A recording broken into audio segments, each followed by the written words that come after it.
Hello guys, আসসালামু আলাইকুম। সবাই কেমন আছেন? আশা করি ভালো আছেন। আমিও ভালো আছি আলহামদুলিল্লাহ। আমাদের আজকে রাতের ডিনার হলো গ্রিল। এটা আমি নিজে বানিয়েছি। তো ফুল রেসিপিটা দিতে পারিনি সময়ের জন্য।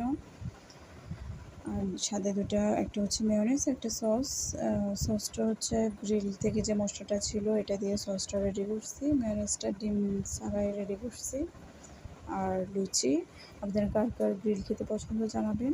আমার অনেক পছন্দ, গ্রিল চাপ দুটি অনেক পছন্দ।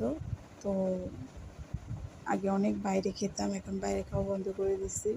তো ভাবলাম নিজে যখন পারি তাই আজকে বাসায় রেডি করলাম। এই আর কি। সবাই ভালো থাকবেন।